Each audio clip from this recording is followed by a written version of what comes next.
Bonjour à tous. Féminicide à Marzan, fauché par une voiture conduite par son ex-compagnon. Explication dans cette vidéo. Ce soir du 20 juillet à l'Electrorium, un bar à vin branché de la Roche-Bernard, dans le Morbihan, un jeune couple attire tous les regards. La fille est une superbe rousse à la chevelure flamboyante. Mais c'est surtout son compagnon qui ne passe pas inaperçu. Barbe de 3 jours et regard ténébreux, on dirait l'acteur Ryan Gosling. Le genre de mec à faire fondre n'importe quelle vacancière. Comment a-t-elle fait pour le séduire? Elles sont plusieurs dans la salle à se poser la question.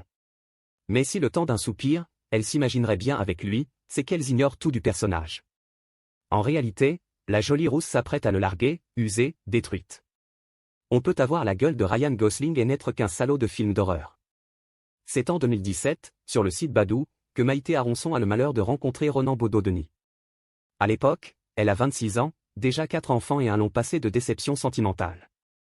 Désabusée, elle vivote de petites missions d'intérim dans l'agroalimentaire, alors qu'elle rêvait de devenir chauffeur poids lourd. À la recherche d'un nouveau mec, elle tombe sur ce Ronan, qui la baratine en ligne.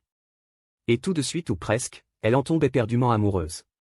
Comment résister? Ce type a tout pour lui. Il est beau, romantique, il habite une jolie maison à la campagne. Agent d'entretien des espaces verts, il adore la nature. Et il a un chien, comme elle.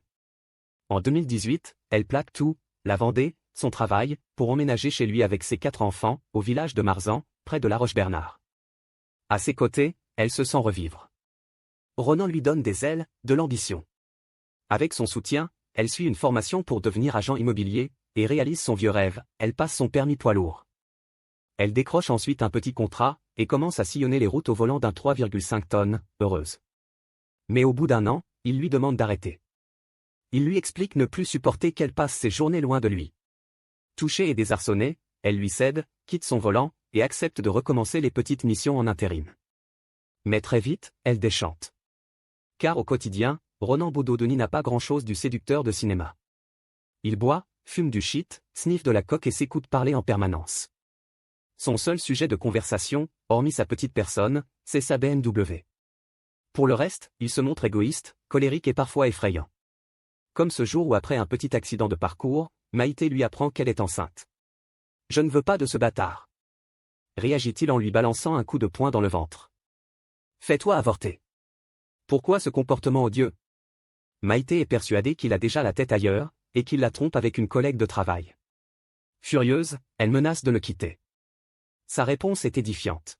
« Je préfère te savoir morte et enterrée dans le jardin. » Qu'il semble loin, le type qui l'a fait craquer, il y a seulement quelques mois. À la maison, les disputes se multiplient. Les voisins entendent des cris toute la journée. Ils ont de la peine pour les gosses, obligés de supporter ça. En mars 2023, Maïté appelle sa mère, en larmes. Ça se passe très mal avec Ronan. Elle ne dit pas qu'il la frappe, sans doute pour ne pas l'inquiéter, mais en juin suivant, elle envoie à un proche une photo qui montre ses bras marbrés de bleu et striés de griffures. Un appel au secours? Alertés, les gendarmes se présentent au domicile du couple, mais face aux uniformes, Maïté prétend que tout va bien. C'est le chien qui l'a griffé, affirme-t-elle. Peut-être ne veut-elle tout simplement pas envenimer les choses, car en réalité, elle a déjà pris sa décision. Elle va retourner en Vendée avec les gosses. Elle a même déjà fixé le jour de son départ, ce sera le 22 juillet. Reste encore à l'annoncer à Ronan.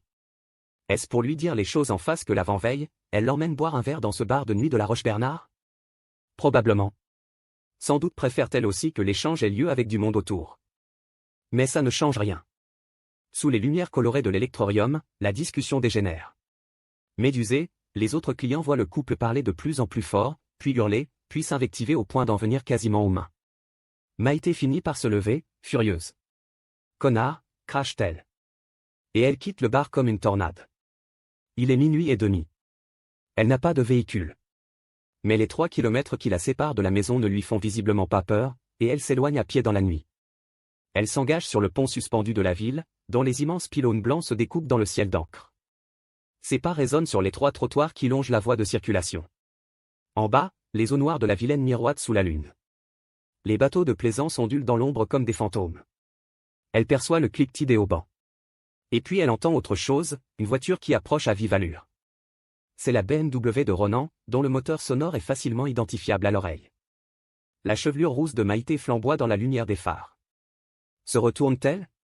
Voit-elle seulement la BMW qui oblique droit dans sa direction? On l'ignore. Ce qui est sûr, c'est que Ronan la percute de plein fouet. À pleine vitesse. Un choc épouvantable. De ceux qui ne pardonnent pas. Le légiste relèvera tant de fractures sur le cadavre qu'il n'exclura pas que Ronan ait roulé plusieurs fois dessus. Et ce n'est pas tout. D'après une source bien informée, le jeune homme se serait ensuite arrêté. Il serait venu plaquer son front contre celui de sa belle à l'agonie, et lui aurait dit, sans regret. Puis il aurait repris le volant et serait reparti, l'abandonnant dans la nuit noire. La suite n'a pas besoin de conditionnel. Au moment où Ronan arrive chez lui, les enfants ne sont pas couchés. Il se lance alors dans un numéro répugnant, et leur demande si leur mère est rentrée, le front plissé d'inquiétude. Ignoble, il pousse le sordide jusqu'à faire mine d'essayer de la joindre. Mais une des gamines lui fait remarquer qu'il a du sang sur le front. Furieux, il envoie alors tout le monde au lit, puis s'écroule sur son canapé et s'endort. Au même moment, alertés par un automobiliste, gendarmes et pompiers convergent vers le pont de la Roche-Bernard, où ils découvrent Maïté, le corps disloqué sur la chaussée. Il n'y a plus rien à faire. La jeune femme est morte depuis déjà un bon moment. Grâce au témoignage des clients de l'Electroreum, l'enquête progresse à toute vitesse. Tout le monde a assisté à la violente dispute du couple. Maïté est identifiée. Les gendarmes vérifient son adresse. C'est là qu'ils sont intervenus, il y a 3 semaines, pour une suspicion de violence conjugale. À 6 heures du matin tapante, ils procèdent à l'interpellation de Ronan Baudot-Denis. L'homme joue les étonnés. Il aurait renversé quelqu'un cette nuit? Si c'est le cas, il ne s'en souvient pas. Mais confronté aux traces de choc sur sa voiture, il n'a d'autre choix que de reconnaître les faits. À minima toutefois, car il continue d'assurer ne pas savoir ce qui l'a percuté. Reste que la vérité est tristement évidente. Le beau gosse à la gueule d'ange a volontairement écrasé celle qui venait de le larguer. Mis en examen pour homicide volontaire par conjoint, il devra maintenant en répondre devant une cour d'assises. La pauvre Maïté, elle, n'aura pas eu le temps de retenir la leçon.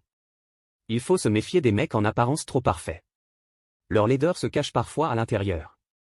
Merci d'avoir regardé, n'hésitez pas à partager la vidéo avec vos amis et à vous abonner à notre chaîne pour ne manquer aucune de nos futures vidéos.